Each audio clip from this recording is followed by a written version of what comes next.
পৃথিবীর চেয়ে শ্রেষ্ঠ মানুষ আল্লাহর দরবারে ওইটা যে বেশি বেশি নামাজ পড়ে না, যে বেশি বেশি রোজা রাখে না, যে বেশি জিকির করে। কখনো নবী যে কথা বলেননি, বিশ্ব নবী জানিয়েছেন ওই লোকটাই আল্লাহর কাছে সবচাইতে দামি, যার দ্বারা মানুষের উপকার হয়, কল্যাণ হয়।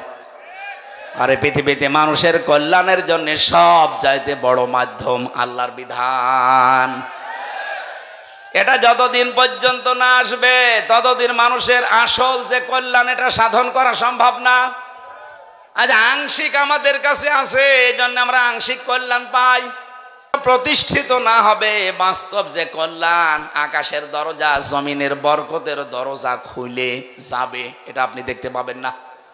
সুতরাং এইটা প্রতিষ্ঠার মাধ্যমে আল্লাহর এই দরজাগুলো আমরা খুলতে চাই। কথা বলেন ঠিক কিনা? তিনি ওই দিন দোয়া করেছিলেন, তার দোয়াটা ওই জামানায় কেউ শোনেনি, কিন্তু আল্লাহ পাক কোট করে রেখেছেন কোরআনে। আল্লাহ রাব্বুল আলামিন সূরা ইব্রাহিমের ভেতরে সেই আয়াতের শেষের অংশটা নাজিল করে জানিয়েছেন, তোমাদের জাতির পিতা ইব্রাহিম দোয়া করেছিলেন, রব্বুল আলামিন আমার এই বংশধরদের জন্য তুমি গোশত এবং দুধ এই দুইটার ভেতরে বরকত দিয়ে দিও। এই জন্য আরব জাহানের ভেতরে শুধু মক্কায় আপনি অন্য কোনো ফসল পাবেন না। দেখবেন এখানে গোশত আর দুধের কোনো অভাব নেই। উট বলেন, বকরি বলেন, দম্বা বলেন, এগুলো দিয়ে গোশত আর দুধ, আমাদের এটা জাতির পিতার দোয়ার ফসল। কিয়ামত পর্যন্ত এই বরকত থাকবে। এমন একটা জাতির পিতা আমরা পেয়েছিলাম, দোয়ার ফসল চলছে এখন, কিয়ামত পর্যন্ত দোয়া চলতেই থাকবে। মঞ্চে বসা ওলামা ইকরাম, বিশেষ করে মাওলানা হাফিজুর রহমান জিহাদি, মাওলানা হোসাইন আহমেদ মাহফুজ, মাওলানা সাব্বির হোসাইন, নাম না জানা অন্যান্য ওলামা ইকরাম, সামনে বসা মুসলমান ভাইরা, পর্দার আড়ালের সম্মানিতা মা এবং বোনেরা, প্রশাসনের ভাইরা, প্রাণপ্রিয় নাটোরবাসী, দল মত নির্বিশেষে আমরা এসেছি অনুষ্ঠানে। এটা কোনো একক দলের সম্পদ নয়। হাদা বায়ানুল লিন্নাস, মানুষ যারা তাদের জন্য আজকের এই আলোচনার অনুষ্ঠান। কথা বলেন না কেন? হাদা বায়ানুল লিন্নাস, আল্লাহ বলেন এর ভেতরে বায়ান করা আছে, বক্তব্য দেওয়া আছে মানুষ বলে যারা দাবি করে তাদের জন্য। বিগত কিছুদিন আগে যে দৃশ্য গেল, কিছু মানুষ এই পৃথিবীতে মানুষ হওয়ার অযোগ্য হয়ে গেছে, তাদেরকে যে মানুষ বলা যায় না, 2006 সালের আজকের এই দিন তার প্রমাণ। আপনারা জসিম ভাইয়ের নাম শুনছিলেন, পিটিয়ে হত্যা করার পরে তার লাশের উপরে কিছু মানুষ ড্যান্স দিয়েছিল। এরা যে মানুষ না এটা পৃথিবীতে প্রমাণিত। এই জন্যে পৃথিবী তাদেরকে নিষিদ্ধ ঘোষণা অলরেডি করে দিয়েছে। আমরা চাই শুধু এভাবে না, যারা জালিম হবে তাদেরকে এই বাংলাদেশ থেকে চিরতরে আমরা এই জনগণ নিষিদ্ধ করে দেব ইনশাআল্লাহ। সামনে যেন কেউ জুলুম করার দুঃসাহস দেখাতে না পারে। আমি সিরাজগঞ্জ থেকে তার পরের বছর 7 সালে এই গোল চত্বর থেকে উঠেছিলাম সিরাজগঞ্জ রোড, কুষ্টিয়ায় যাচ্ছিলাম। বাসে বসে আছি, ড্রাইভারের পেছনে একটা কুকুর মরে পড়েছিল রাস্তার মাঝে, এই কাটাখালি এই টোল প্লাজা পাওয়ার আগে। ড্রাইভার সাহেব কুকুরের ওপর দিয়ে গাড়ি না দিয়ে বাম দিয়ে দিল, গাড়ি একটা ঝাঁকি দিয়ে উঠিস। বললাম ভাই আপনি যা করলেন এখন তো অ্যাক্সিডেন্ট হয়ে যেত, আপনি এমন করলেন মানে? আমার বলছে আপনি দেখতে পাচ্ছেন না একটা কুকুর পড়ে আছে মরে, আমি ডবল করে কুকুরের ওপরে চাকা তুলে দেব, আমার বিবেক নেই? বললাম আরে ভাই ও তো মরা কুকুর, ওরে মেরে ফেললে কি ও তো আর বুঝবে না। আমার বলছে হুজুর আপনি কি আসলেই হুজুর? আপনি কেমন হুজুর? হ্যাঁ, আপনি দেখছেন একটা মরা কুকুর পড়ে আছে, এরপরে আমি ডবল করে মারবো, আমার বিবেক নেই? এই কথাটা শোনার জন্য আমি ছিলাম। আপনি কোন ধর্মের লোক আমি জানি না, পরে জানলাম ওনার নাম সুব্রত নাকি জানো, হিন্দু মানুষ। তা আপনি একজন অমুসলিম, আপনার ঈমান নেই কিন্তু আপনার বিবেক আছে। আপনার বিবেকে পৃথিবীর নিকৃষ্ট জীব কুকুর মরে পড়ে আছে, তারপরও আপনি ডবল করে চাকা দিতে পারলেন না, আপনার বিবেকে বাধা দিল। অথচ গত বছর এই অক্টোবরের এই 28 তারিখে লঘি বৈঠার অর্ডার দিয়েছিল যে সারা দেশ থেকে আসো। ওনার কথা মতো সারা দেশ থেকে যারা গিয়ে জসিম ভাইয়ের মতো 11 জন মানুষকে পিটিয়ে মারার পরে যারা ড্যান্স দিয়েছে লাশের উপরে, আমার মনে হয় সবগুলো মার্ডার মামলার মূল হোতা যিনি তাকে দায়ী করা দরকার। শুধু ওই সময়ে ওখান থেকে শুরু করে আপনি দেখেন বিডিআর বিদ্রোহ থেকে শুরু করে যত রকমের, কেউ কেউ বলছে বিডিআর বিদ্রোহ। কিসের বিডিআর বিদ্রোহ? বিডিআর হত্যা করা হয়েছে। যতগুলো ঘটনা ইতিহাস হয়ে আছে, আমরা মাঝে মাঝে এই জন্যে তাম পৃথিবী থেকে আওয়াজ পাচ্ছি। 1500 বছর আগে এই পৃথিবীতে আইএমএ জাহিলিয়াত বলে একটা যুগ ছিল, কথা বলেন না কেন? আর 2024 সালের 5 আগস্ট পর্যন্ত এই বাংলাদেশে আওয়ামী জাহিলিয়াতের একটা যুগ আমরা পার করেছি। সুতরাং এই অন্ধকার যুগ থেকে আল্লাহ আমাদেরকে একটা আলোর যুগে প্রবেশ করাচ্ছেন। এই আলো যেন আমরা কোরআন হাদিসের মাধ্যমে জ্বালতে পারি। কোরআন হাদিস বাদ দিয়ে আলো জ্বালালে বা আলো টিকবে না। আমরা এখনো পর্যন্ত দেখতে পাচ্ছি অনেকে শিক্ষিত মানুষ, কিন্তু এই মানুষগুলো কাদের ফাঁদে পা দিয়ে যেন এই কথা বলতে চাচ্ছে। কোরআন হাদিসের কথা যারা বলে তাদেরকে তারা মৌলবাদ বলে চালিয়ে দিচ্ছে। এই জিকির বন্ধ করা লাগবে। কার ফাঁদে পা দিয়ে আপনি এই জিকির করছেন আমি জানি না। এই ধোয়া তুলেই কিন্তু আয়না ঘর বানিয়েছিল, এই ধোয়া তুলেই হাজারো মুসলমানকে গুম করেছে আমার বিশ্ববিদ্যালয় কুষ্টিয়ার ওয়ালিউল্লাহ মুকাদ্দাস। এখনো পর্যন্ত তাদের খোঁজ নেই, 10 বছর হয়ে গেল। বড় আশা নিয়ে আমরা আছি যে কত মানুষ তো আসতেছে বের হয়ে বিভিন্ন জায়গা থেকে, এরা 2 জন যদি ফিরে আসতো, যারা গুম করে রেখেছেন যদি সত্যিই মেরে ফেলেন তাহলে আর কি বলবো। যদি বেঁচে থাকে আল্লাহর রাস্তায় তাদেরকে ফেরত দেন। তার মা বাবা এখনো পর্যন্ত আশায় আছে। সুতরাং এই ধোয়া তুলে বাংলাদেশকে একটা জঙ্গি রাষ্ট্র প্রমাণ করার জন্য বিশ্বে যারা এই 15.5 বছর চেষ্টা চালিয়েছে, তাদের ফাঁদে যদি এখনো কেউ পা দেয়, আমার মনে হয় বাকি কথা না বললেও আপনারা বোঝেন। সুতরাং আমরা চাই এই দেশে কেউ মৌলবাদে জিকির করে যেন মুসলমানদেরকে এই দেশে আর কেউ বিপদে ফেলতে না পারে। যদি এরকম মন মানসিকতা থাকে আপনিও কিন্তু বিপদে পড়বেন, কারণ আপনি তো একদিন মারা যাবেন। হিন্দু হলে না আপনাকে পুড়িয়ে ফেলতো, খ্রিস্টান হলে না ওইভাবে আপনাকে নিয়ে যেত বিদায় দিতে। আপনি তো মুসলমান দাবি করেন, যখন আপনার জানাজা পড়াবে কে? মৌলবাদী বলে যে গাল দিচ্ছেন। আমরা চাই এদেশে কোনো মানুষ যেন মুসলমান এবং আলেমদেরকে মৌলবাদী বলে গালি না দেয়। এ দাবি আপনারা করেন না?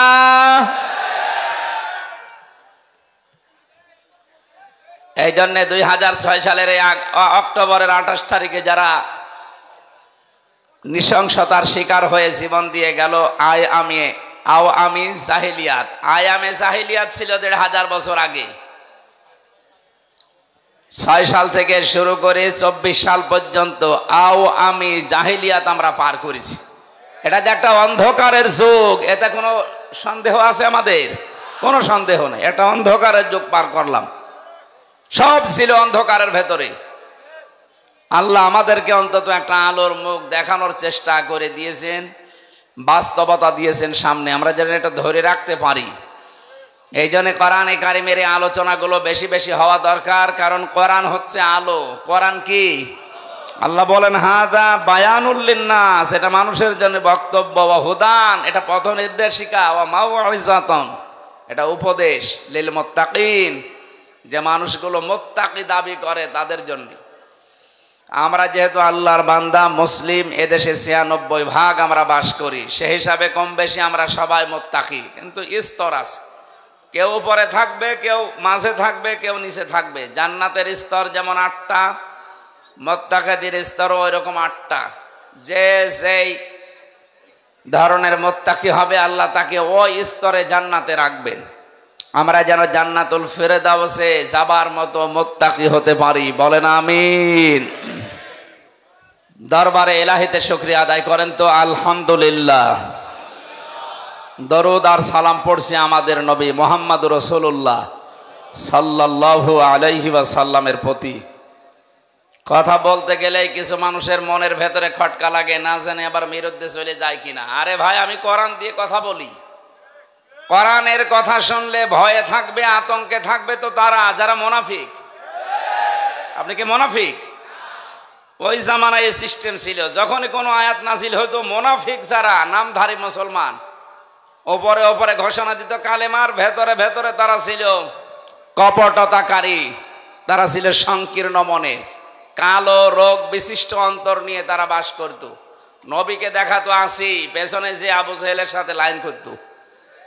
এইরকম মানুষ যারা, তারা নাই ভয় পেতে পারে, তারা আতঙ্কে ছিল। ১৫০০ বছর পরে এখনো বাংলাদেশে মুনাফিক আছে যে আপনার আতঙ্ক লাগে, না জানি আবার আমার বিরুদ্ধে চলে যায় কিনা। কয় আমরা যারা বসে আছি, কয় আমাদের তো কোনো টেনশন নেই। আল্লাহকে শুধু আমাদের না আপনারও জন্য আল্লাহ বলেন। সুতরাং আমি যা বলছি যদি মিলাতে পারেন যে না এটা বানানো কথা, তাহলে আমি বলবো না। কিন্তু যদি আপনি দেখেন যে না এটা তো কোরআনের সাথে মিলছে, কোরআন সংশোধন করবেন না নিজে সংশোধন হবেন। আশা করছি আপনি মনে প্রাণে এটা বিশ্বাস করেছেন। আমরা এবার কোরআনের একটা পয়েন্ট দিয়ে তেলাওয়াত কিন্তু আয়াতে যাব। কথা বলাই সেখানেই শুরু করে দেখি একটা প্রথম কথা আমার সামনে আসে, নেতা। এই শব্দটা আসলেই অনেকেই মনে করছে এই দুনিয়ার বিষয়, আবার তাফসির মাহফিলে তুলে নিয়ে আসা কি দরকার। আরে ভাই, এটা দুনিয়ার বিষয় না, এটা আখিরাতের বিষয়। সূরা আশ-শুআরা 19 নম্বর পারার 12 নম্বর পৃষ্ঠার 5 নম্বর লাইনের 151-52 নম্বর আয়াত। একটু মিলান দেখেন, মিলবে। ওয়ালা তুতিউ আমরাল মুসরিফিন আল্লাযীনা ইয়াফসিদুনা ফিল আরদি ওয়ালা ইউসলিহুন। এই বাংলাদেশে আমি যতগুলো তাফসীর পড়েছি দেখেছি, অধিকাংশ মুফাসসির আয়াতের ব্যাপারে এইভাবে লিখেছেন। আল্লাহ বলেন পৃথিবীর মানুষেরা সবাইকে উদ্দেশ্য করে বলছি, ওয়ালা তুতিউ, বহু বছর এটা, আমরাল মুসরিফিন, যারা দুনিয়ায় ইসরাফ করে, অপচয় করে, অপব্যয় করে, এই মানুষগুলোর অনুসরণ করবা না, এদের পেছনে থাকা যাবে না। আল্লাহ এতটুকু যদি শেষ করে দিতেন তাহলে আমি আয়াতটা এ পর্যন্ত বলে ইসরাফের ব্যাখ্যা বিশ্লেষণ করে আমি এখান থেকে চলে যেতাম। পরের শব্দে আল্লাহ পাক ঘোষণা দিচ্ছেন, আল্লাযীনা ইউফসিদুনা ফিল আরদি। এই যে ইসরাফ করে যারা, অপচয় করে যারা, অপব্যয় করে কারা, এদের কিছু ধরন আল্লাহ পরের আয়াতগুলোতে দিয়েছেন। যারা 1 নম্বরে দুনিয়ায় যারা ফ্যাসাদ সৃষ্টি করে। কে সৃষ্টি করে? বলেন বলেন। ফাসাদ মানে, ফাসাদ মানে জ্ঞানজাম শুধু না, ফাসাদের 9টা অর্থ প্রধান। প্রথম অর্থ, ফাসাদ মানে মানুষের তৈরি করা আইন কানুন। এই দুনিয়ায় যারা মানুষের তৈরি করা আইন আর কানুন প্রতিষ্ঠার জন্য চেষ্টা চালায়, এরা আন্দোলন করে, মিছিল মিটিং করে, কাজ কারবার করে, আল্লাহর ভাষায় তাদের অনুসরণ করা জায়েজ নেই। বাংলাদেশে যদি কোনো রাজনৈতিক দলের কাজ এটা হয়, তাহলে আপনি ওখানে যদি থাকেন, আল্লাহর এই আয়াত আপনি মানেননি, এই আয়াত কিয়ামতে আপনার বিরুদ্ধে দাঁড়াবে। আপনি কি বিশ্বাস করেন কোরআনের কোন আয়াত আপনার বিরুদ্ধে যদি কিয়ামতে অবস্থান নেয় আপনি মাপ পেয়ে যাবেন? বলেন না কেন? আরে ভাই, দুনিয়ায় কি সব হয়ে গেল? আমি তো আপনাকে বাঁচাতে চাই। আশা করছি আপনি কথা বুঝতেছেন। আলা তুতিউ আমরাল মুসরিফিন আল্লাযীনা ইউফসিদুনা ফিল আরদি। সুতরাং এই বাংলাদেশের সাথে আয়াতটা এবার মিলাবেন। মানুষের তৈরি করা আইন যারাই প্রতিষ্ঠা করতে চায়, সে যে দলের লোক হোক, ওর পেছনে থাকা জায়েজ নেই। এখন যদি বলেন হুজুর এটা তো আমার সাথে মিলে যাচ্ছে, আমি করব কি? আমি কি আয়াত নতুন করে নাজিল করব? যদি মিলে যায় তাহলে আপনি ওখান থেকে চলে আসেন, যাদের সাথে মিলছে না আপনি তাদের কাছে যান। না এ আয়াত বলা বেশি হয়ে গেল? কিসের বেশি হওয়া? আল্লাহ যা বলেছে আমি তো সেই ফোর্সেই বললাম।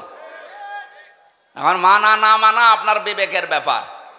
যদি না মানেন তাহলে আল্লাহ ওই যে ফেরেশতা দিয়ে মুগুর রেডি করছে, একবার দেবে বাড়ি 70 গজ নিচে চলে যাবেন। কথা বলেন না কেন?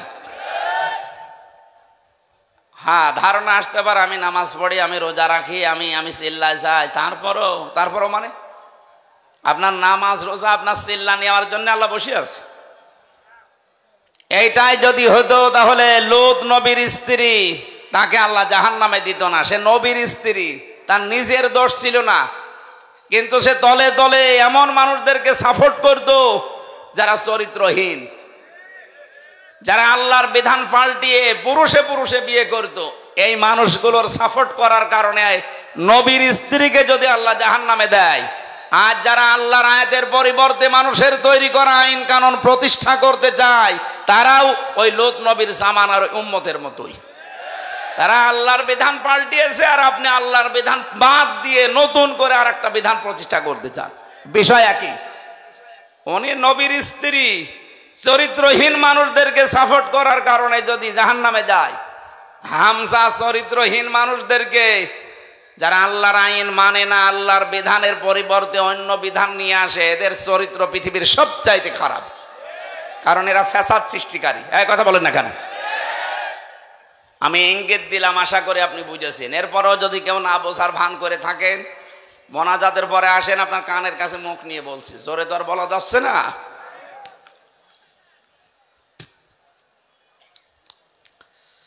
নাটোরবাসী, আমি কথা বলছি খুব অল্প সময়, খেয়াল করে মেলাবেন। তাহলে আজকে থেকে এই ময়দানে এসেছি শুধু লোক দেখানোর জন্যে। মানুষ আমার চেহারা দেখবে, আমি তার চেহারা দেখব না। আমি সিদ্ধান্ত নিয়ে যাব, দুনিয়ায় যারা মানুষের তৈরি করা আইন প্রতিষ্ঠা করে, আন্দোলন করে, আমি আজকে থেকে আর ওই রকম মানুষের পেছনে নেই। আরে এইটা বাংলাদেশের মানুষ মেনে নিলে তো ডক্টর ইউনূস আর 2 বছর থাকা লাগে না। কথা বলছে না কেন? এইটাই যদি আমরা মেনে নিতে পারতাম, হ্যাঁ ষড়যন্ত্র আছে, হচ্ছে, হবে। আফগানিস্তান যদি আল্লাহর বিধান কায়েম করে টিকে থাকতে পারে, এ বাংলাদেশে আল্লাহর বিধান কায়েম হয়ে গেলে আমরাও টিকে যাব। কারণ আল্লাহর রহমত তখন আকাশ ফুঁড়ে নাজিল হয়ে যাবে। কথা বলেন ঠিক কিনা? এটা আমি বানালাম। কোরআনে কারীম জানাচ্ছে, ওয়ালাউ আন্না আহলাল কুরা আমানু ওয়াত্তাকাউ লাফাতাহনা আলাইহিম বারাকাতিম মিনাস সামাই ওয়াল আরদ। সূরা আরাফের 96 নম্বর আয়াতের প্রথম অংশে আছে, আল্লাহ পাক বলেন, জনপদের লোকেরা যদি আমি আল্লাহর উপরে ঈমান আনে আর ওই দাবি অনুযায়ী যদি ভয় করে চলার নীতি অবলম্বন করে, আকাশ আর জমিনে যত বরকতের দরজা আছে আমি আল্লাহ সব খুলে দেব। লাফাতাহনা, লামে তাকিদ, সুপারলেটিভ ডিগ্রি। এটা আল্লাহ নিজে গ্যারান্টি দিচ্ছেন যে আমি খুলে দেব। 1 বিঘা জমিতে যদি 20 মণ ধান হয়, যে জনপদের লোকেরা আল্লাহর প্রতি সঠিকভাবে ঈমান আনার পরে তাকে মেনে চলার সিদ্ধান্ত নেবে, আল্লাহর আইনগুলো, আল্লাহ গ্যারান্টি দিলেন ওই এলাকার জন্য, জনপদের জন্য যত বরকতের দরজা জমিন আর আকাশে আছে সব খুলে দেব। আল্লাহর গ্যারান্টি আমাদের এখনো বিশ্বাস হচ্ছে না। কথা বলেন না কেন? যদি এটা আমরা বিশ্বাস করতাম, এদেশে বহু মানুষ কিন্তু এটা বিশ্বাস করানোর জন্যে জান প্রাণ দিয়ে তারা খাটতেছে। আপনি তাদের কষ্টের মূল্য দিতে চান না। ও ভাই, আমি নাম ধরেই বলছি, আমিরে জামাত ডাক্তার শফিকুর রহমান, উনি সেই পর্যায়ে আছে। ওনার যা টাকা পয়সার মালিক, আল্লাহ ওনারে বানিয়েছে, ওনার যে ব্যবসা প্রতিষ্ঠান আছে, উনি এই মানবতার জন্য যদি কাজ না করে, চিন্তা ভাবনা না করে, শুধু নিজে খাবো, নিজে পরে যতদিন আছে বেশি আরামে আয়েসে কাটাবো, কোনো ব্যাপার ছিল না। ওই রকম জীবন আর একটা পেলে উনি কাটাতে পারতো। এক কথা বলেন না কেন? এই ঝানঝাবি ক্ষুব্ধ রাস্তায় ওনার আসার দরকার কি? কেন আজকে সিলেটে, কালকে চট্টগ্রামে, এরপরের দিন নাটোরে, এরপরের দিন খুলনায় এত দৌড়ানো লাগবে? তার কি অভাব আছে আপনার মতো? তার যে বিশাল হাসপাতাল আছে, ওইটা দিয়ে যদি সায়েন্স পন্থায় উনি করে খেতে চায়, মরণ পর্যন্ত হালাল রুজি খেতে পারবে, 1 টাকাও হারাম উপায় করা লাগবে না। কোন কারণে এই মানুষটা এই রাস্তায় আসতেছে? আপনার বিবেকে কি নাড়া দেয় না? উনি বুঝেছেন খায়রুন নাস মাইয়ানফাউন নাস, হাদিস। নবীজি কিন্তু খায়রুন নাস বলার পরে মাইয়ানফাউল মুসলিমুনা বলেননি, যে মানুষের ভেতরে ওইটা উত্তম যে পৃথিবীতে শুধু মুসলমানদের উপকার করছে এবং করবে না। এনফাউ যেটা মজারে বর্তমান ভবিষ্যৎ, প্রেজেন্ট ফিউচার, এরপরে আল্লাহর নবী মুসলিমুনা দেয়নি, দিয়েছে খায়রুন নাস মাইয়ানফাউন নাস। পৃথিবীতে শ্রেষ্ঠ মানুষ আল্লাহর দরবারে ওইটা যে বেশি বেশি নামাজ পড়ে না, যে বেশি বেশি রোজা রাখে না, যে বেশি জিকির করে। কখনো নবী যে কথা বলেননি, বিশ্ব নবী জানিয়েছেন ওই লোকটাই আল্লাহর কাছে সবচাইতে দামি, যার দ্বারা মানুষের উপকার হয়, কল্যাণ হয়। আরে পৃথিবীতে মানুষের কল্যাণের জন্য সব চাইতে বড় মাধ্যম আল্লাহর বিধান। এটা যতদিন পর্যন্ত না আসবে ততদিন মানুষের আসল যে কল্যাণ এটা সাধন করা সম্ভব না। আজ আংশিক আমাদের কাছে আছে, এই জন্য আমরা আংশিক কল্যাণ পাই। প্রতিষ্ঠিত না হবে বাস্তব যে কল্যাণ, আকাশের দরজা জমিনের বরকতের দরজা খুলে যাবে, এটা আপনি দেখতে পাবেন না। সুতরাং এইটা প্রতিষ্ঠার মাধ্যমে আল্লাহর এই দরজাগুলো আমরা খুলতে চাই। কথা বলেন ঠিক কিনা? এই আয়াতের ভেতরে আমরা কয়েকটা জিনিস পেয়েছি। 1 নম্বরে যারা ইসরাফ করবে, দুনিয়ায় অপচয় করবে, অপব্যয় করবে, তাদের ব্যক্তিগত জীবনে, পারিবারিক জীবনে, সামাজিক জীবনে, রাজনৈতিক জীবনে, অর্থনৈতিক জীবনে, আন্তর্জাতিক জীবনে, রাষ্ট্রীয় জীবনে, সব জায়গায় যারা শুধু অপচয় করে। জামা একটা হলেই হয়, প্রতিদিন নতুন নতুন একটা করে শার্ট পরে, এরকম মানুষ এই দেশে আছে এবং ছিল। কথা বলেন না কেন? এটা অপচয় না? দুনিয়াতে যাকেই দেখবেন উনি অপচয়কারী, অপব্যয়কারী, তার পেছনে থাকবেন না, কারণ সে একটা নিজেই শয়তান। নামাজ পড়েননি আপনি, শয়তানে কথা আমি কোরআনে পাইনি, বলেন তো কোনো আলেম পেয়েছে কিনা? রোজা রাখে না, সে শয়তানে কথা আল্লাহ পাক বলেননি। হজ করেননি আপনি, শয়তানে কথা আমি পাইনি। কিন্তু যারা অপচয় করে, অপব্যয় করে, এই মানুষগুলোকে আল্লাহ বলেন এরা শয়তানের ভাই। ইন্নাল মুবাযযিরিনা কানু ইখওয়ানাশ শায়াতিন ওয়া কানাশ শাইতানু লিরাব্বিহি কাফুরা। সূরা বানী ইসরাইলের ভেতরে আছে যারা অপচয় করে, অপব্যয় করে, এই মানুষগুলো শয়তানের ভাই। আমি এরকম কড়া কথা কোরআনে কোনো জায়গায় পাইনি। নামাজ পড়েননি, শয়তানের ভাই না, নেই। কিন্তু অপচয় করলে সে শয়তানের ভাই হয়ে যায়। ঘোষণাকার এই 15.5 বছর আমরা এটা অনেককে দেখতেছি।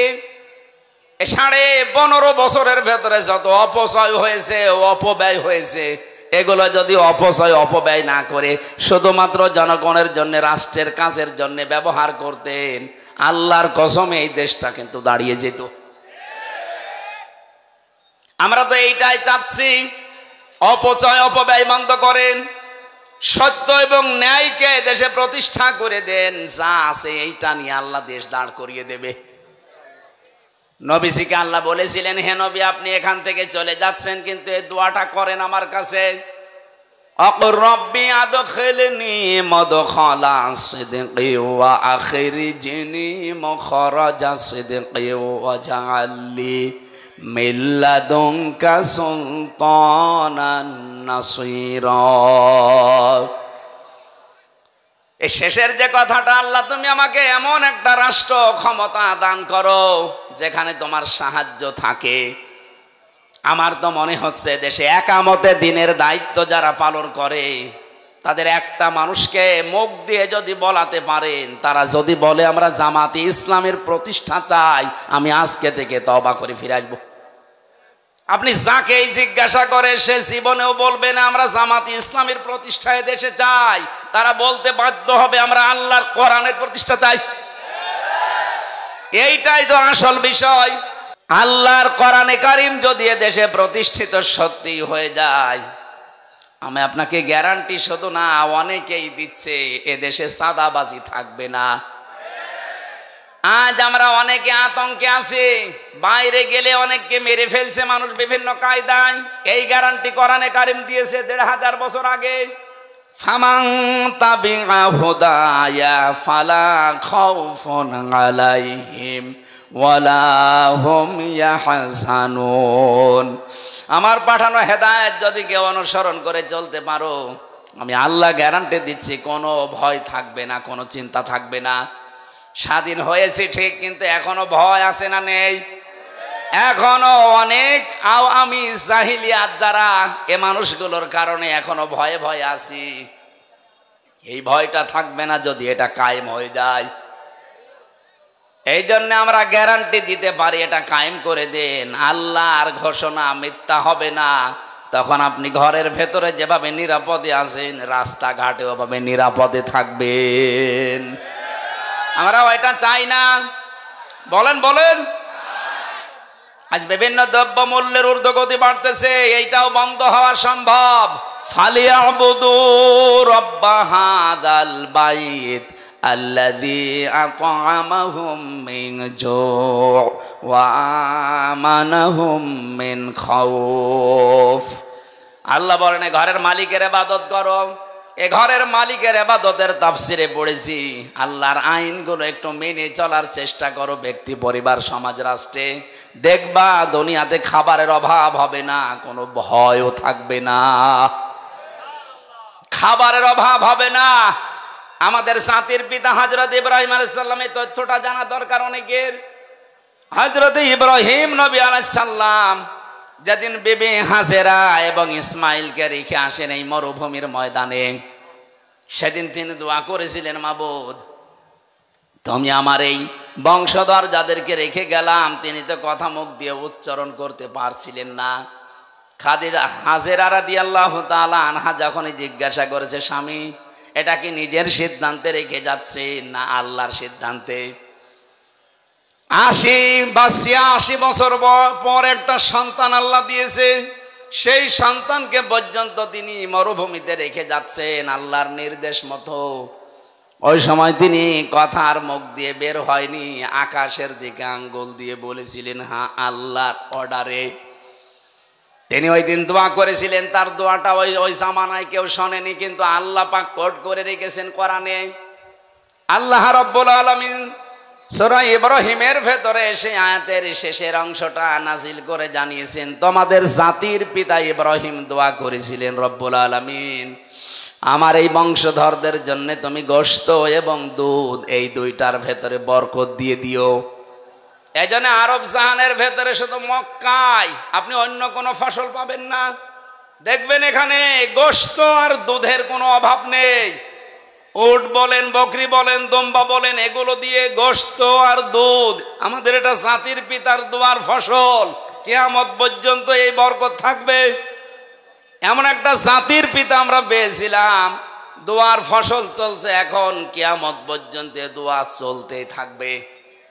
আর আমরা যারা জাতির পিতা দাবি করি, কি দোয়া করেছে?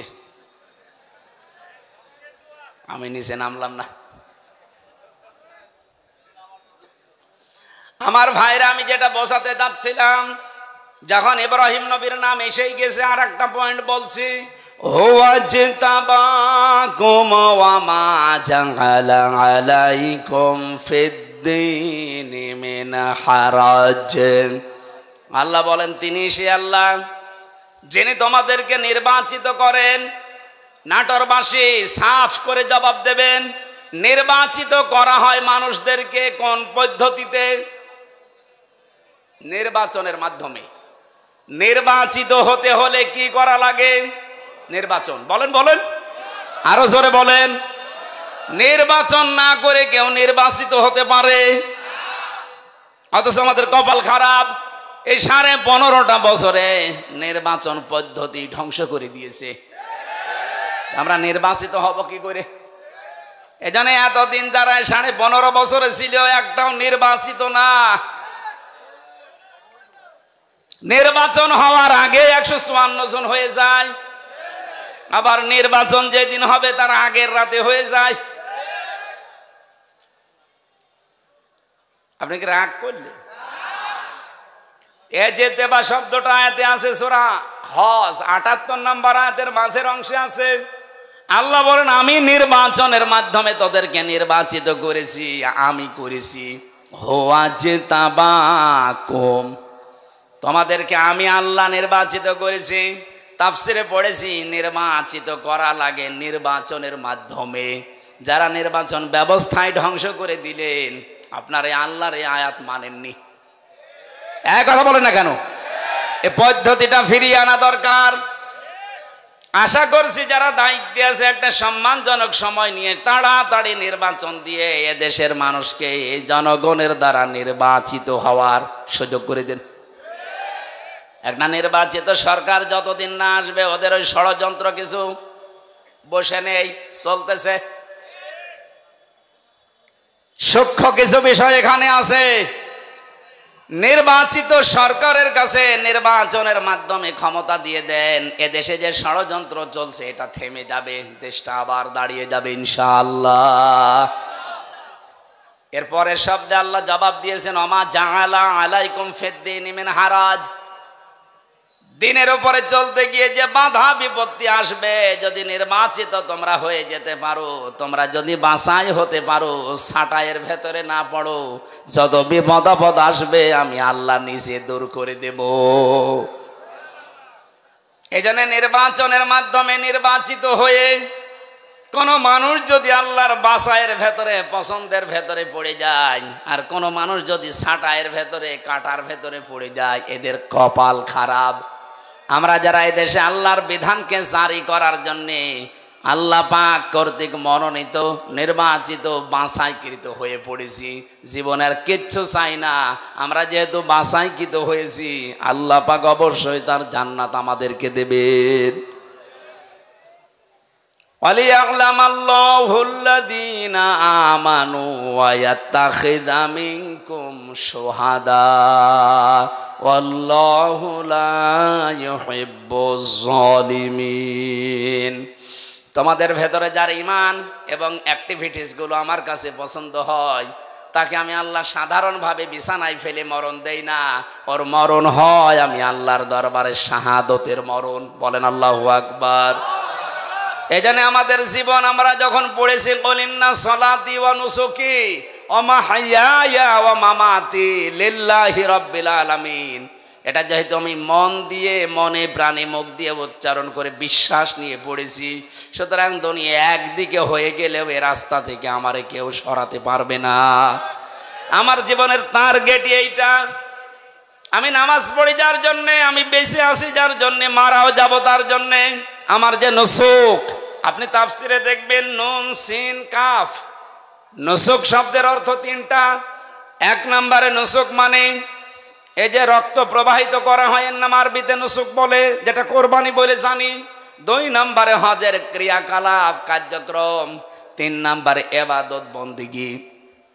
আমি যা করছি, হজ করি, নামাজ পড়ি, রোজা রাখি, আমার শারীরিক মানসিক চিন্তার যে ইবাদত বন্দেগী আছে, এমনকি আমি যা জবাই করি সব আমি আল্লাহকে দিয়ে দিয়েছি। বলেন সুবহানাল্লাহ।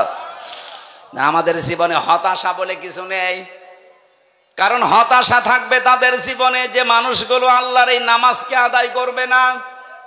ইন্নাল ইনসানা খুলিকা হালুআ ইযা মাসসাহু শাররু জাযুআ ওয়া ইযা মাসসাহুল খায়রু মানুআ ইল্লাল মুসাল্লিন। রাব্বুল আলামিন বলেন অবশ্যই আমি মানুষকে বানিয়েছি অস্থির চিত্ত দিয়ে। এ সব সময় ব্যস্ত মানুষ, সব সময় ব্যস্ত। কোনো নিয়ামত পেলে সে কৃপণ হয়ে যায়, আর কোনো অশুভ কিছু আসলে, কোনো ক্ষতি, কোনো অকল্যাণ, কোনো কষ্ট যদি স্পর্শ করে তাকে, সে তখন হতাশ হয়ে যায়। এই গুণগুলো বলতে বলতে হঠাৎ আল্লাহ আলোচনার ধরন পাল্টিয়ে দিয়েছেন। আল্লাহ কিন্তু ভালোই বলছিলেন, ইন্নাল ইনসানা খুলিকা হালুআ ইযা মাসসাহুশ শাররু জাজুআ ওয়া ইযা মাসসাহুল খায়রু মানুআ। হঠাৎ আলোচনার ধরনটি পাল্টিয়ে চলে গেছেন অন্য লাইনে। আল্লাহ বলেন ইল্লাল মুসাল্লিন, এই সমস্ত গুণ পৃথিবীর সব মানুষের ভেতরে আছে। এরা সবসময় অস্থির, এরা বিপদ আসলেই হায় হতাশ করে, আর নিয়ামত পেলে কৃপণ হয়ে যায়। কিন্তু তারা নয় যারা মুসল্লি। কারা? কোন মুসল্লি? আল্লাযীনা হুম আলা সালাতিহিম দাইমুন, যারা তাদের নামাজে নিয়মিত। আমার মনে হয় এই আয়াতটা থেকে বাংলাদেশ জামাত ইসলামী, ইসলামী ছাত্র শিবির, আজ ইসলামী ছাত্রী সংস্থা একটা পয়েন্ট নিয়েছে। ওনারা যাই নামাজ পড়বে ওনাদেরকে লিখে রাখা লাগে যে আমি আজকে এই কয় ওয়াক্ত নামাজ পড়েছি। আপনি এক ওয়াক্ত নামাজ পড়েন, দুই ওয়াক্ত পড়েন, আপনি মুসল্লির ভেতরে নেই। আপনাকে নামাজ দাইমন নিয়মিত পড়া লাগবে। এই জন্য আপনি জামাতে পড়লেন না একা পড়লেন, ওইটাও লেখা লাগে। এক কথা বলছেন না? আপনার জীবন পরিবর্তনের জন্য সিলেবাসটা খুব জরুরি। আপনি যদি এখানে নাও আসতে চান, শুধু সিলেবাসটা কাছে রাখেন, 6 মাস আপনি কাছে রাখলে আপনার জীবন পাল্টাতে বাধ্য। আরে ভাই, আমি নিজে তো পরীক্ষিত। 6 মাস রেখে দেখেন না কেন? আপনার জীবন যদি উচ্ছৃঙ্খল থাকে, বিশৃঙ্খলায় পরিপূর্ণ থাকে, আশা করছে আপনার জীবনকে আপনি কন্ট্রোলে নিয়ে আসতে পারবেন। আপনাকে আমি দাওয়াত দিচ্ছি না যে আপনি শিবির করেন, জামাত করেন, দরকার নেই। আপনার জীবনকে যদি সুগঠিত, সুশৃঙ্খল, সংগঠিত করতে চান, একেবারে লাইন মতো তুলতে চান, আল্লাহর এই আয়াতগুলোর পরে যে ইল্লাল মুসাল্লিন আল্লাহ দিয়েছেন, এটা যদি বাস্তবে দেখাতে চান, এই ফর্মটা একটু দোকান থেকে কিনে নিয়ে হলেও পূরণ করেন। দেখবেন আমি কসম দিয়ে বলছি আপনি পাল্টিয়ে যাবেন। কারণ এই ফর্মগুলো সব কোরআনে কারিম থেকে ধারাবাহিকভাবে নিয়েছে। সুবহানাল্লাহ বলতে পারেন না? আমি যেটা তুলেছিলাম ইব্রাহিম নবীর জীবন নিয়ে, ওনাকে আল্লাহ বলছেন আমি নির্বাচিত করেছি, ছাঁটাই করে দেই কাউকে, কাউকে বাছাই করি, এটা আমি আল্লাহর নীতি। এই জন্য আমরা যারা একামতে দিনের লাইনে আছি এই বাংলাদেশে, তারা হীনমন্যতায় ভুগবেন না, ছোট মনে নিজেকে কখনো ছোট মনে করবেন না। আপনি পৃথিবীতে সবচাইতে দামি মানুষ, কারণ আল্লাহ আপনাকে নির্বাচিত করে ফেলেছে। আল্লাহ তার দ্বীনের জন্য আপনাকে ছাঁটাই করেনি, বাছাই করে নিয়েছে। আর এইটাই তোমাদের জাতির পিতার আদর্শ। এরপরের শব্দে আছে মিল্লাতা বিকুম ইব্রাহিম হুয়া সাম্মাকুমুল মুসলিমিন। বলেন আল্লাহু আকবার। আমি যেখান থেকে কথা তুলেছিলাম আপনাদের মনে আছে কিনা দেখেন তো। আমাদের জাতির পিতা হযরত ইব্রাহিম আলাইহিস সালাম দোয়া করেছিলেন মক্কার জমিনে, হে আল্লাহ তুমি আমার এই সন্তান এবং স্ত্রী এর পরবর্তী প্রজন্মদের জন্য রিজিক হিসাবে গোশত এবং দুধের ভেতরে বরকত দিও। দেখবেন পুরা আরব জাহানের ভেতরে বাংলাদেশের মতো 14টা দেশ জোড়া দিলে যত বড় হবে, পুরা আরব জাহান এত বড়। আমি তো বহু জায়গায় ঘুরেছি হজের সময়, মাত্র 7 দিন 5 দিনে তো হজ হয়ে যায়, বাকি সময় 45 দিন আমি কি করব? গাড়ি ভাড়া করে হোক আর বিমানে টিকিট কেটে বিভিন্ন প্রদেশে খালি ঘুরতাম। দেখেছি শুধু মক্কাতে দুধ আর গোশতের ভেতরে ওই ইব্রাহিম নবীর দুয়ার ফসল এখনো চলছে, এখানে কোনো অভাব নেই। কিন্তু অন্য ফসল পাবেন না। বাকি অন্যান্য প্রদেশে যান, তাইফে গিয়ে দেখেছি পাহাড়ের উপরে শহরটা, অথচ ফল ফলাদি ফসলাদির কোনো অভাব নেই। নাটোরবাসী আল্লাহর তাকওয়া যদি অবলম্বন করি, আল্লাহর প্রতি ঈমান এনে জমিনে আমরা আবার আল্লাহর বিধানগুলো প্রতিষ্ঠা করার মাধ্যমে দেখাতে পারি, কসম খোদার যে অভাবগুলো চলছে, যে সিন্ডিকেটগুলো চলছে, এইটাও বন্ধ হয়ে যাবে। একটা গোপন কথা শোনাচ্ছি, আজকে শুনে আসলাম। তাই 2 মাসের ভেতরে এই দেশে আমরা যারা মাজলুম ছিলাম, খালি জালেমদের ওই 14 দল বাদ দিয়ে যারা মাজলুম ছিলাম, এই মানুষগুলো যদি এখনো এক হতে না পারি। আপনি আজকে মির্জা আব্বাসের বক্তব্য দেখেছেন, উনি বলছে জামাত আর বিএনপি আমরা সবাই মিলে দেশকে সাজাতে চাই। উনি পাকা খেলোয়াড়, পাকা রাজনীতিবিদ, আন্দাজে আবেগে কথা বলা লোক না। যা বলেছে চিন্তা ভাবনা করে বলেছে, আপনি একা পারবেন না। আরে ভাই, আপনিও মজলুম, আমিও মজলুম, জালেমরা সব আমাদের এক জায়গায় রেখেছিল।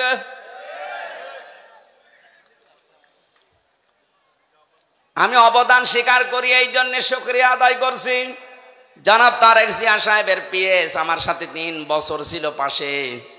শ্রদ্ধাভাজন বড় ভাই জনাব মিয়া নুরুদ্দিন অপু ভাই, ওই 4 দেওয়ালের মাঝে ভাইটা আমাকে বহু সাহায্য সহযোগিতা করেছে। ওনার বন্ধু ছিল গিয়াসউদ্দিন মামুন ভাই, ওনার দ্বারাও আমি বহু উপকৃত হয়েছি ওই ভেতরে। কারণ ভেতরে আমাদেরকে এমন অবস্থায় রেখেছিল, জেলে না সেলের ভেতরে। ওখানে উপকার পাওয়া খুব কঠিন।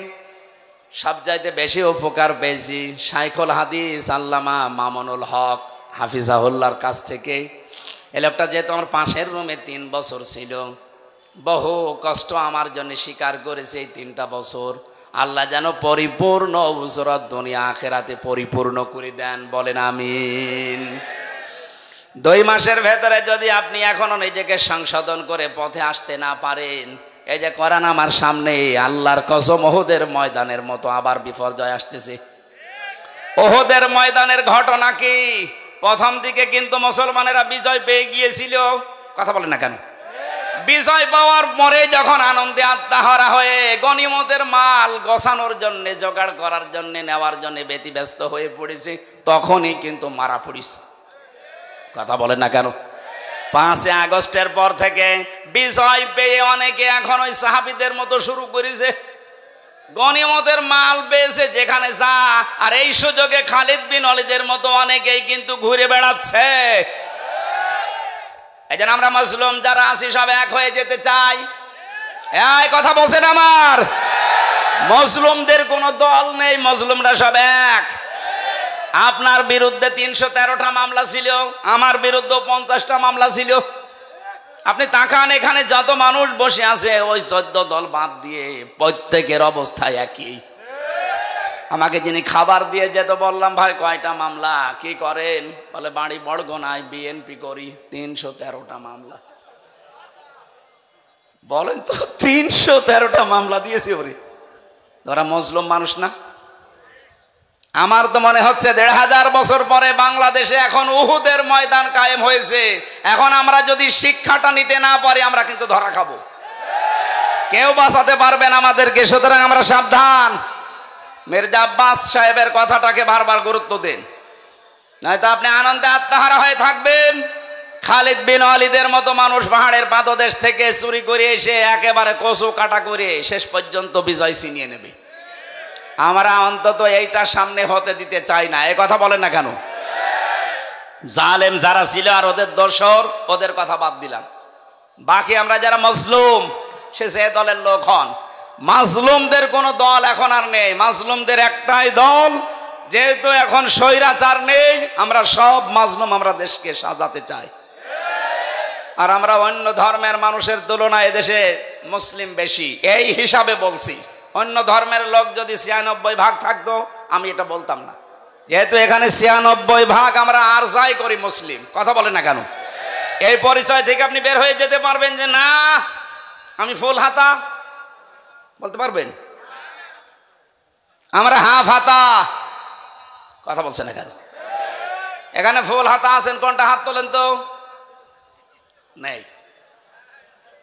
আলহামদুলিল্লাহ। না, আছে দু একটা, ওই বাজারে মাজারে বসে আছে।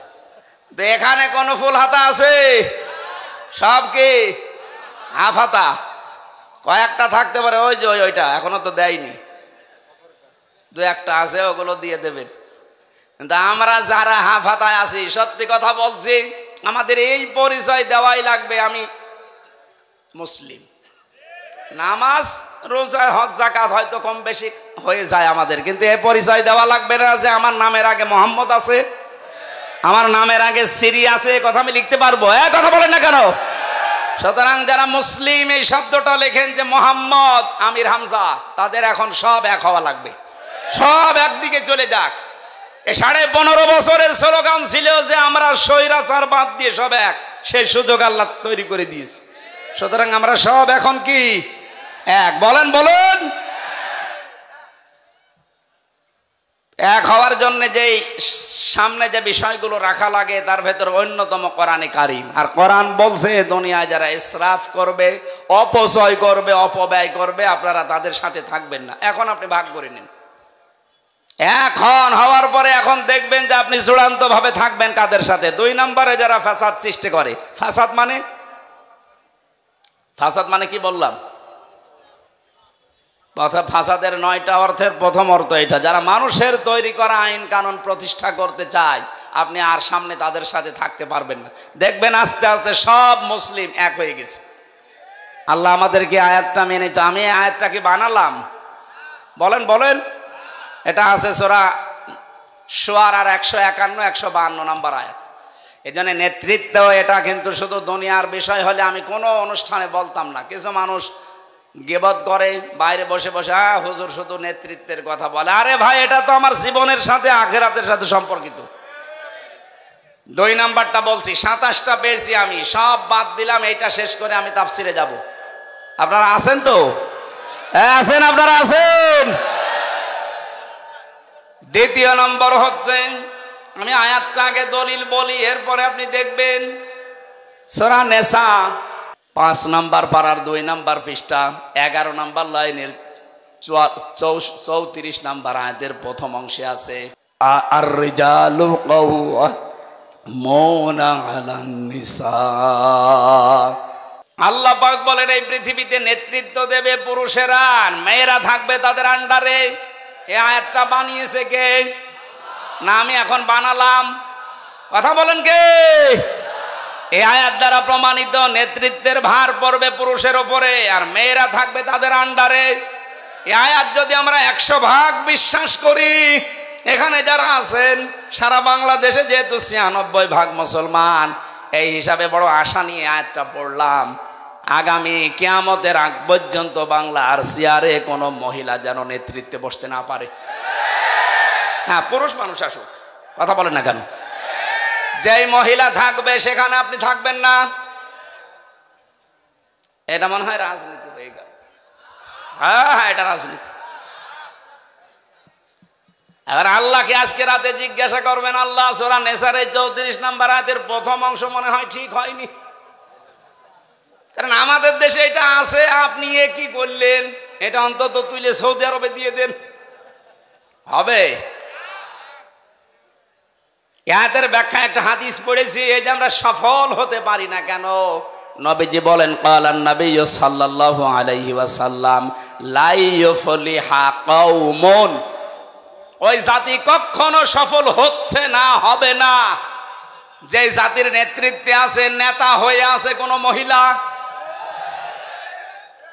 এবার আপনার বিবেকে যা বলে আপনি তাই করেন। আজকের তেলাওয়াত কিন্তু আয়াতের সাবজেক্ট আকারে কথা বলার জন্য আমার আলোচনার বিষয় হচ্ছে দোষারোপ। কি বললাম? শব্দটা শুনতে যত ছোট মনে হচ্ছে, এই বিষয়টা অনেক বড়। এই যে দোষারোপ করেন আন্দাজে যারে তারে, এই বিষয়টা যে কত সেনসিটিভ বিষয়, মানুষের অন্তর পর্যন্ত মরে যায় এই দোষারোপ করার এই গুনাহ যদি আপনি করেন। আমি একটা বই পড়েছি, 16টা রোগের কারণে মানুষের অন্তর মরিয়ে শেষ হয়ে যায়, তার ভেতরে প্রথম হচ্ছে যারা দোষারোপ করে। সূরা নিসার 112 নম্বর আয়াত প্রমাণ দিচ্ছেন আল্লাহ, ওমাই ইয়াকসিব খাতিয়াতান আও ইসমান সুম্মা ইয়ারমি বিহি বারিআন ফাকাদ হিতামালা বুহতানা ওয়া ইসমান মুবিনা। এ পৃথিবীতে অনেক মানুষ এমন আছে, হে নবী আপনি দেখবেন তারা নিজেরা অন্যায় করে, নিজেরা অপরাধ করে, নিজেরা পাপের কাজ করে। আর এই কাজটা যখন সংগঠিত হয়ে যায়, একটা নিরপরাধ ভালো মানুষ নির্দোষ মানুষের উপরে পাপটা চাপিয়ে দেয়, দোষটা চাপিয়ে দেয়, সে যেন প্রকাশ্য পাপের বোঝা বহন করছে। আজটা যে কত বাস্তব, আপনি এই 5 আগস্টের পর থেকে মিলে যাবে। এই 15.5 বছর যারা আন্দাজে মানুষের ওপরে নিজেরাও অন্যায় করে দোষ চাপিয়ে দিত, সেই দোষ এখন আল্লাহ তাদের ঘাড়ে চাপিয়ে অলরেডি মানুষকে দেখাচ্ছে। এদেশের যত অপকর্মের মূল হোতা আমি কোরআন সামনে নিয়ে মিথ্যা কথা বলছি না, সত্য কথা বলছি। ছাত্রলীগ। কারণ আমি জেলে দেখেছি বিশ্বজিৎকে হত্যা করেছে যারা, আবরার ফাহাদকে যারা হত্যা করেছে সব আমার সাথে ছিল। আমি জিজ্ঞাসা করেছিলাম ওই শাওনকে, ফাঁসির আসামি ছিল, এখন যাবজ্জীবন 30 বছর ওর জেল। মাঝে মাঝে খাবার দিতে আসতো, উনি রাইটার ছিল, লিখতে আসতো নাম। বললাম আপনি এই কাজ করলেন কেন, এখন কেমন লাগে? জীবনের সবচাইতে বড় মারাত্মক ভুল আমার এইটা। ওই সময় কেন ওদের আদর্শে অনুপ্রাণিত হয়ে বিশ্বজিৎ কিন্তু বারবার বলেছিল, ভাই আমি আপনার ধর্মের লোক না, আমি হিন্দু মানুষ। যদি আপনার বিশ্বাস না হয় আপনি আমার লুঙ্গি খুলে প্যান্ট খুলে দেখেন যে আমার ফুল হাতা। কথা বলছেন এখন? ও কিন্তু বলেছিল যে আমি হাফ হাতা না, এরপরও ওকে আমরা ছাড়ি নাই, জায়গায় শেষ করে দিয়েছি। এই অন্যায়টা করার পরে চাপিয়ে দিতে চেয়েছিল ইসলামপন্থীদের মাথার উপরে, আল্লাহ তাদের মাথার উপরে দোষটা চাপিয়ে দুনিয়ার মানুষকে দেখিয়ে দিয়েছে। ক্ষমতার কারণে, প্রভাব প্রতিপত্তির কারণে, টাকা পয়সার কারণে অনেক দোষ তাদের ঢাকা ছিল। আল্লাহ 5 তারিখের পর থেকে সব এখন এই যে আয়াতের শেষের শব্দ ফাকাদিহতামালা বুহতানা ওয়া ইসমাম মুবিনা, ও যেন প্রকাশ্য পাপের বোঝা বহন করে বেড়াচ্ছে। ঠিক তাই। এবার আসেন তো আয়াতের ব্যাখ্যা। একটা ঘটনা বেশি আবেগমূলক, আপনারা থাকবেন না? ইমাম মালিক রহমতুল্লাহ আলাইহির জামানায় এক মেয়ে লোক মারা যাবার পর সেখানে আর এক মেয়ে লোক লাশ ধোয়াচ্ছে। হঠাৎ করে ময়লা পরিষ্কার করে যখন রানের উপরে হাত দিয়েছে, ওই মেয়েটার হাত গেছে আটকিয়ে। এত চেষ্টা করে হাত খুলতে চায় না। এলাকার ইমামকে জিজ্ঞাসা করা হলে কি করা যায়, উনি ফতোয়া দিলেন এক কাজ করেন, এই মেয়েটার যে মরা মেয়ে মৃত মহিলার এই জায়গা থেকে এ রান কেটে বাদ দিয়ে দেন, চামড়া কেটে তুলে ফেলেন। কিন্তু এই মেয়েটার স্বামী রাজি না, বলে আমার বউ মারা গেছে, আমার বউ নেককার মহিলা, তার এখন মারা যাওয়ার পরে তার গোশত কেটে বাদ দেবেন, আমি মানি না। আপনার দরকার হয় যে মহিলার হাত আটকিয়েছে ওর হাত কেটে বাদ দেন। এখন ওর স্বামী আর সন্তান এসে বলছে কি, আমরা আসলাম বিপদ থেকে বাঁচাতে, আর এখন আমাদেরই বিপদে ফেলবেন না, আমরা মানি না। আর একজন বড় যিনি আছেন মসজিদের, তাকে নিয়ে আসেন। তিনি বলছেন এক কাজ করেন, জীবিত মহিলার তো হাত দরকার, এই মহিলারই কেটে ফেলেন, কিন্তু ওর পরিবার রাজি না। শেষ পর্যন্ত কি করা যায়, এখান থেকে একটা মাসলা আমি পেয়েছি। দুইজনের স্বামী কিন্তু ফতোয়া দিচ্ছে দুইজনের ব্যাপারে যে আমার স্ত্রী আল্লাহওয়ালা, আমার জীবিত স্ত্রীর হাত কাটতে দেব না। ওই যে মারা গেছে ওই মহিলা বলছে আমার স্ত্রীর এই রান কাটতে আমরা দেব না। বড় ঝামেলায় পড়ে গেল ইমাম সাহেব, কি করি এখন? ওই দেশের প্রধান বিচারপতি, যিনি বিশ্বের নাম করা একজন আলেম, ইমাম মালিক রহমতুল্লাহ আলাইহি, মদিনায় তিনি থাকেন। 80 কিলোমিটার দূরে এই ঘটনা। ঘোড়ায় চড়ে তাকে নিয়ে আসা হচ্ছে, আপনি আসেন বিচারটা করেন, নয় তো আমাদের এলাকায় রক্তক্ষয়ী সংঘর্ষ হবে। আর এই মহিলা তো বিপদে আছে, হাত তুলতে পারে না। এত টানাটানি করি আমরা, লাশ উঠে চলে আসে। এখন এই মরা মহিলার সাথে জীবিত মহিলাকেও তো কবর দেওয়া লাগবে। ইমাম মালিক আসলেন, পর্দা দিয়ে ঢেকে দিয়ে মহিলাকে জিজ্ঞাসা করলেন, কি হয়েছে বলো দেখি। মেয়েটা বলছে, কিচ্ছু হয়নি, আমি কিচ্ছু জানি না, শুধু কান্দে কান্দে।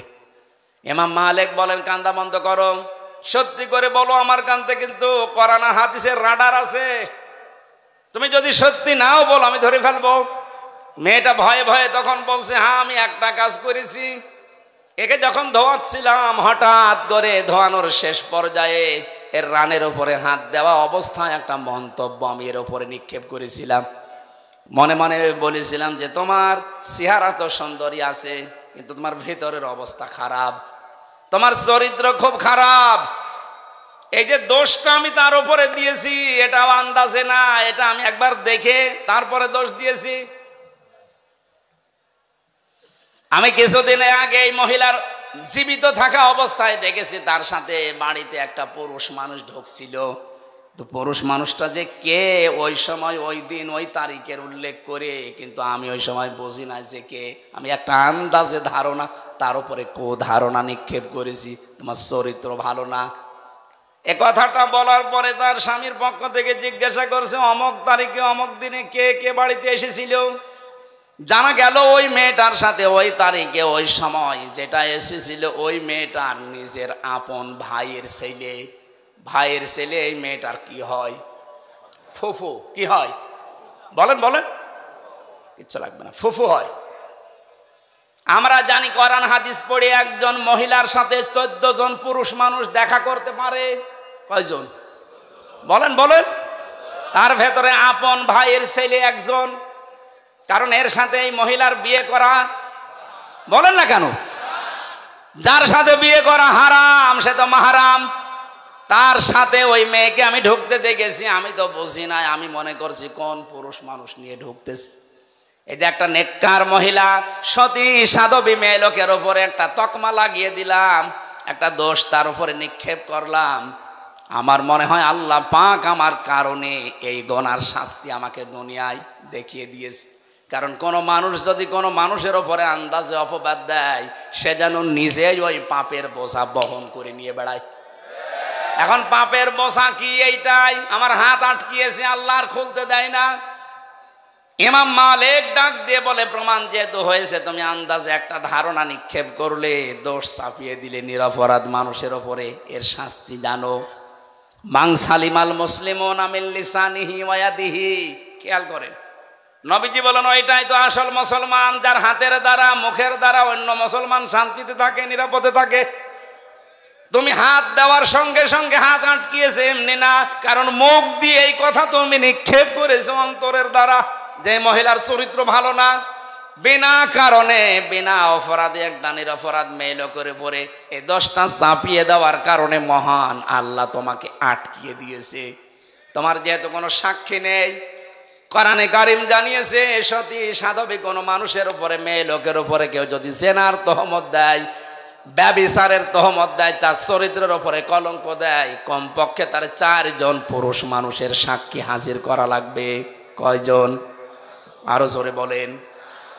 সূরা নূরের ভেতরে আছে, আল্লাহ রাব্বুল আলামিন বলেন, ওয়াল্লাযীনা ইয়ারমুনা আযওয়াজাহুম ওয়া লাম ইয়াকুম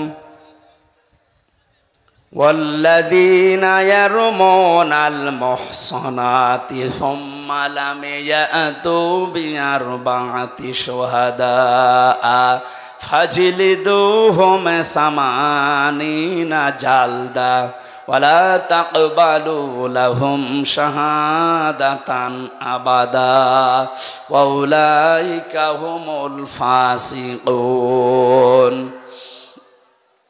কোন মানুষ যদি এই পৃথিবীতে কোনো সতী সাধবী নেককার মহিলার উপরে জেনার তহমত লাগায়, আর যদি 4 জন সাক্ষী হাজির করতেও না পারে, তাহলে তার 2টা শাস্তি। 1 নম্বরে তাকে 80টা বেত মারা লাগবে। 2 নম্বরে জীবনে কোনোদিন তার সাক্ষী আর আদালতে গ্রহণ করা হবে না। আমার তো মনে হচ্ছে আয়াতটা পড়ার পর বাংলাদেশে 53 বছর আগে যদি সংসদে আয়াতটা কার্যকর থাকতো, আল্লাহর কসম এদেশে বিনা কারণে মিথ্যা মামলায় কোনো মানুষ জেলে থাকতো না। আমার মনে হয় যারা এখন দায়িত্বে আছেন, সামনে শুনলাম সংবিধান সংশোধন হবে, এখানে যেন এই পয়েন্টটা যোগ করা হয়, যারা মিথ্যা মামলা দেবে, মিথ্যা সাক্ষী দেবে, এটা যদি আদালত কর্তৃক প্রমাণ করতে না পারে, 2 বছর 5 বছর 10 বছর জেল হয়েও যদি বেকসুর খালাস পেয়ে যায়, আমার তো কোনো দোষ পাইনি, আমি নির্দোষ, আদালত কর্তৃক প্রমাণিত। সুতরাং বিনা দোষে বিনা কারণে নির্দোষ মানুষটাকে যারা 3 বছর জেলে রেখেছে, প্রমাণ তো করতে পারলেন না। আমার মামলার আয়ুর সাথে থেকে শুরু করে একেবারে টপ টু বটম যারা জড়িত, তাদেরও সামনে যেন এই আইনটা সংসদে পাশ হয়। যারা প্রমাণ করতে পারবে না, যারাই জড়িত, তাদেরকেও অতদিন জেল খাটানো লাগবে। তাহলে দেখেন মিথ্যা মামলা এমনি বন্ধ হয়ে যাবে। আর 2 নম্বরের বড় গুরুত্বপূর্ণ বিষয়, যারা বিনা কারণে নির্দোষ মানুষের উপরে আন্দাজে দোষ চাপিয়ে দেয়, তাদের প্রথম শাস্তি 80টা বেত। 2 নাম্বারে কোনোদিন তাদের সাক্ষী আর এই দেশে গ্রহণ করা হবে না। কত বড় শাস্তি আপনি লক্ষ্য করেছেন? 1,10,000-এর মতো মানুষ এই দেশে এখনো জেলে আছে। আমার মনে হয় 70,000 মানুষ কালকেই বের হয়ে যাবে যদি আচ্ছা সংসদে কায়েম হয়। বহু নির্দোষ মানুষ জেল খাটতেছে, এমনি কিচ্ছু জানে না, মিথ্যা সাক্ষী দিয়ে তারা জেলখানায় রেখেছে। এই মামলার আয়ু থেকে শুরু করে যারা এর সাথে জড়িত, যারা পুরাপুরি কমপ্লিট করতে পারবে না, তাদেরও ওই শাস্তির আওতায় আনা লাগবে। তখন এই ছোটখাটো রাগারাগি হলেও আর পুলিশ দিয়ে ধরাবে না, বলবে না যদি প্রমাণ করতে না পারি ও ছাতা আমার কপালেও আছে। ইমাম মালিক বললেন প্রথম শাস্তি হবে তোমার 80টা বেত, আর জীবনেও তোমার সাক্ষী আর কোনোদিন মরণের আগে এই আদালতে গ্রহণ করা হবে না। জাল্লাদকে ডাক দাও, কারণ হাত তো ছোড়ানো লাগবে, হাত তো লেগে আছে, আঠার মতো লেগে আছে। জাল্লাদ এসে শুরু করেছে বিসমিল্লাহির রহমানির রহিম বলে, 1টা 2টা 79টা হয়ে গেছে। মেয়েটার পিঠ ফিনকে দিয়ে রক্ত বের হচ্ছে, তারপরও ছাড়ে না। আর একটা বাকি আছে যাবক।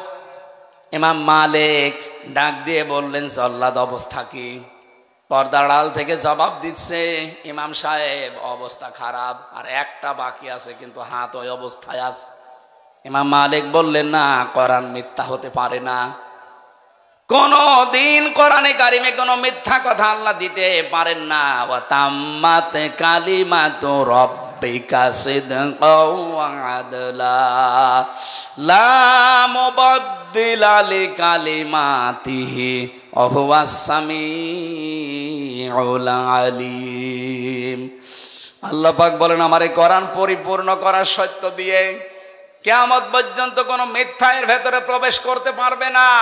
লা ইয়াতিহিল বাতিলু মিন বাইনি ইয়াদাইহি ওয়ালা মিন খালফি তানজিলুম মিন হাকিমিন হামিদ। এর ভেতর থেকে, উপর থেকে, নিচ থেকে, ডান থেকে, বাম থেকে কোনো মিথ্যা যাওয়ার সম্ভাবনা বলেন। 2 নাম্বারে এটা কিয়ামত পর্যন্ত পরিবর্তন হবে না, যা দিয়েছি ওইটাই। দুনিয়া পাল্টাবে কিন্তু কোরআনে কারিমের কোনো বিধান পাল্টানো সম্ভব। 3 নম্বর এটা ইনসাফ দিয়ে পরিপূর্ণ, কারো অবিচার করে না। আজ বাংলাদেশে 49 বছর 53 বছর অবিচার চলছে, একটাই কারণ, এইটা প্রতিষ্ঠিত নেই আইন ব্যবস্থায়। এটা যদি বিচারালয়ে, প্রশাসনে, সংসদে সত্যি আমরা নিয়ে যেতে পারি, নবীজির গ্যারান্টি হচ্ছে অমান হাকামা বিহি আদালা, এটা বিচার ব্যবস্থায় নিয়ে যান, ন্যায় বিচার কায়েম করে দেবে। এর উপরে আমাদের বিশ্বাস এখনো পরিপূর্ণ আসে না, এই জন্য একে বাদ দিয়ে আমরা তৈরি করা আইন বিশ্বাস করে ওখানে নিয়ে যাই।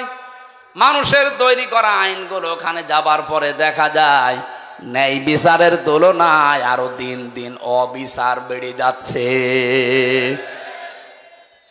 আর আমার না অন্য কিছু ভাবলাম, আমি সবার কথা বাদ দিলাম, শুধুমাত্র ইসলামী আন্দোলন করার কারণে আমার যতটুকু দেখা চোখে, জামাতের আমির যিনি ডাক্তার শফিকুর রহমান যে বারবার জেলে যাচ্ছে, নিজের ব্যক্তিগত কোনো কারণে না, দোষে না, শুধু ইসলামী আন্দোলন করার কারণে। ন্যায় বিচার থাকলে ওনারে এই বছরের পরে বছর জেল না, 1 সেকেন্ডে ওনারে জেলে রাখার কোনো সম্ভাবনা নেই, কোনো অধিকারও থাকবে না। অনেকেই যারা উল্টাপাল্টা দোষ দেওয়ার মন মানসিকতা করেন, আরে ভাই উনি এসেছে ওই রকম লাইন থেকে, উনি মুক্তিযোদ্ধা পরিবারের সন্তান, উনি বাম রাজনীতি করতে করতে এসেছে, ওনারে যে আপনি উল্টাপাল্টা দোষ লাগিয়ে দেবেন যে আপনি আলবদর আসামস, আপনি রাজাকার, আপনারা নিজেরা তখন ধরা খাবেন, কারণ ছাত্রলীগ থেকে উঠে এসেছে। এখন মাঝে মাঝে সেজদা দিয়ে কাঁদে, রব্বুল আলামিন তুমি দয়া করে আমাকে যে একামতে দিনের খাদেম বানিয়েছো, যদি ওই অবস্থায় আমি থাকতাম আজ আমি জাহান্নামের পথে দৌড়াতাম। এইরকম কিছু মানুষ আল্লাহ বাংলাদেশে যেন তৈরি করে দেয়, যারা আজ না বুঝে একামতে দিনের বিরোধিতা করেন। আপনিও যদি ডাক্তার শফিকুর রহমানের মতো বুঝতে পারেন, দেখবেন আপনিও খাদেম হয়ে যাবেন। উনি যদি বাম থেকে এসে খাদেম হতে পারে, আপনি তো ডান পথে আছেন, একটু আসেন না কেন? আপনাকে ভর্তি হতে বলছি না, শুধু সিলেবাসটা একটু দেখেন। আমি এক ওসিকে পড়াতাম কুষ্টিয়ায়। এত বামপন্থী মানুষ, আল্লাহ রসুল বিশ্বাস করে না, কিন্তু কোরআনে কারিম শুনতো খুব সুন্দর করে। যখন তেলাওয়াত করতাম ওই সময়, এমনিতে আমার গলা ওই সময় আরো ভালো ছিল, সুর দিয়ে পড়ার সময় দেখতাম তা ধরে আছে। বলতো হুজুর বিভিন্ন কাজ কারবার করি, মজা পাই না, কোরআনের ভেতর একটা মজা আছে, আপনি পড়েন। শুধু পড়েন তাই বলতো না, পড়তে পড়তে যখন ভালো লাগতো তখন আমাকে বলছে, আপনি কিভাবে পড়েন, আমারে ওইভাবে পড়ানো শিখান, আমি যেন আপনার মতো পড়লেই বুঝি যে কি বলতে চাই। আমি যেমন ইংরেজি পড়লেই বুঝি যে আমি কি, আরবি পড়লেও যেন আমি বুঝতে পারি অন্তত কোরআনটা যে কি পড়ছি। আমি এভাবে পড়তে হলে তো শাব্দিক অর্থ মুখস্থ করা লাগবে আপনাকে, কয়েকশো আরবি গ্রামার আপনাকে আয়ত্ত করা লাগবে। বলছে আমি পড়বো। পড়া আরম্ভ করেছিল। চিন্তা করলাম এই ফাঁকে ওনারে আমি ইসলামের দিকে নিয়ে আসতে পারি কিনা দেখি। একটা ছোট্ট বই দিয়েছিলাম, ওপরের আর পেছনের পৃষ্ঠা খুলে দিয়ে, কারণ আমি জানি যে এই পৃষ্ঠা ওনারে দিলে জীবনও পড়বে না। বিংশ শতাব্দীর একজন অন্যতম মুজাদ্দিদ সাইয়্যিদ আবুল আলা মওদুদী আল উস্তাজ, ওনার লেখা কালিমার হাকিকাত, এ বই নেই একটা, দেখলাম এ বই দিলে পড়বে না, ওপরের পৃষ্ঠা ছিঁড়ে ফেললাম, ওখানে নাম লিখে দিলাম অন্য জনের, পেছনের পৃষ্ঠা ছিঁড়ে দিলাম যে কোন জায়গা থেকে ছাপা হয়েছে ওদিকে লেখা আছে, দরকার নেই। ওপরেরটা পেছনেরটা ছিঁড়ে বাকি পৃষ্ঠা যেখানে এক দিয়ে শুরু করা ওইগুলো দিলাম।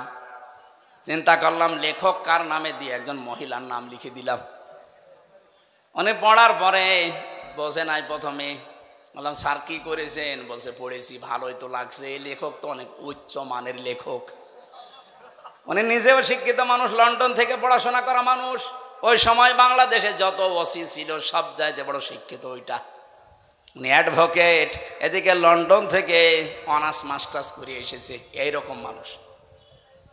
চিন্তা করলাম যে দে, এরকম কয়েকটা দেওয়ার পরে আমার বলছে হুজুরের লেখক শুধু মেয়ে লোকের নাম উপরে কলম দিয়ে লিখা, আসলে আসল পৃষ্ঠা কই আছে, কেমন লাগে, ভালোই তো লাগছে।